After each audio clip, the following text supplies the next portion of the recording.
સર્વ સિદ્ધિ પ્રદા નિત્યમ મુક્તિદા શિવ શાસનાથ. આ જગતની અંદર સર્વત્ર વ્યાપ્ત સીમા વિનાના સમગ્ર જગતમાં પ્રખ્યાત, જેને કોઈએ જોયા નથી પરંતુ છતાં પણ છે, કારણ કે જેના અસ્તિત્વનો અહેસાસ સિદ્ધ પુરુષોએ હંમેશા કર્યો છે. એવા જગતના દેવ, જગતના નાથ શિવજી સ્થાવર અને જંગમ બધી જ જગ્યાએ વ્યાપ્ત છે. આવું સૂતજી બ્રાહ્મણોને સમજાવે છે અને શૌનક વગેરે બ્રાહ્મણો ઋષિમુનિઓ વિવિધ પ્રકારના પ્રશ્નો કરે છે અને એ પ્રશ્નોના જવાબ આપતા આજે વ્યાસ શિષ્ય સૂતજી એમને શિવનો મહિમા સમજાવે છે કે શિવ કોણ છે.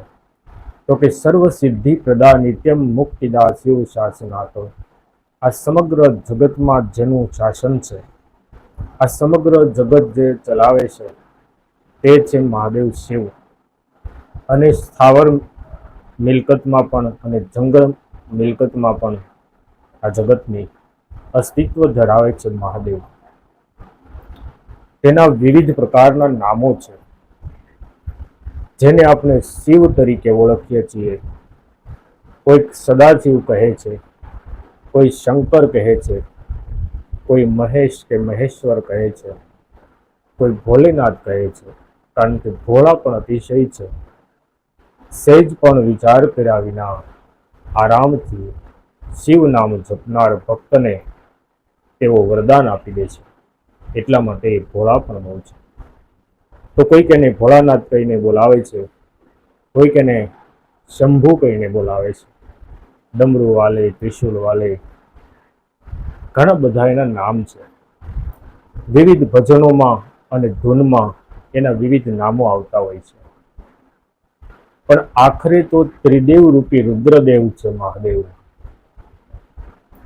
અગાઉ જ્યારે મેં તમને કથામાં કહ્યું હતું કે બ્રહ્મા અને વિષ્ણુ વચ્ચે જે વિવાદ થયેલો કે આ જગતમાં મોટું કોણ છે, એ વિવાદની વચ્ચે સમાધાન માટે જે મૂળ તત્વ આવેલું એ શિવ તત્વ લિંગ સ્વરૂપે, અને એમણે પોતાનું એક અલગથી સ્વરૂપ ધારણ કરેલું એ રુદ્ર અવતાર, એટલે બ્રહ્મા વિષ્ણુ ને મહેશ, એ જે મહેશ છે એ રુદ્ર અવતાર છે. એ શિવ સ્વયં છે અને બ્રહ્મા અને વિષ્ણુ શિવનો અંશ છે. તો એ ત્રિદેવ રૂપી રુદ્રદેવ છે અને એ સદાશિવે પોતાનું સ્વરૂપ રુદ્રદેવને આપેલું છે. રુદ્રદેવને પોતાનું સ્વરૂપ આપ્યું છે એટલા માટે બ્રહ્મા અને વિષ્ણુથી રુદ્ર થોડાક અલગ છે,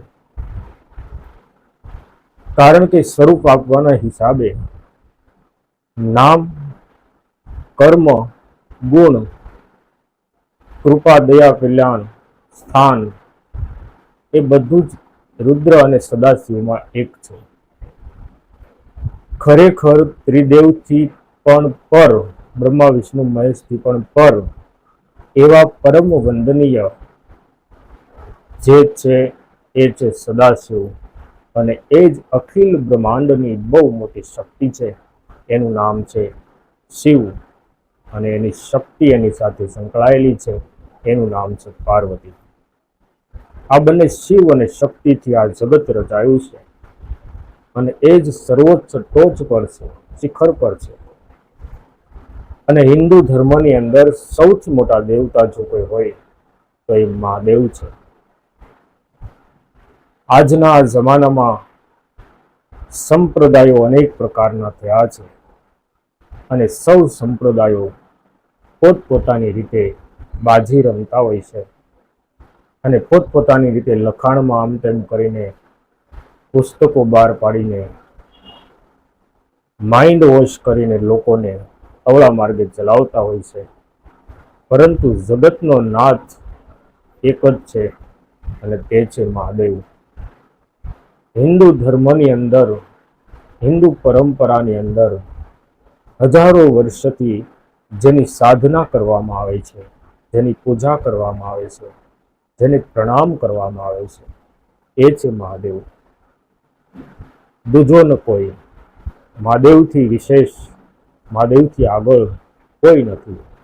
કારણ કે આ જગતની રચના જ્યારે થઈ એ પહેલા કોઈ પરમ તત્વ આ અસ્તિત્વમાં ઉપલબ્ધ હતું, તો એ છે મહાદેવ.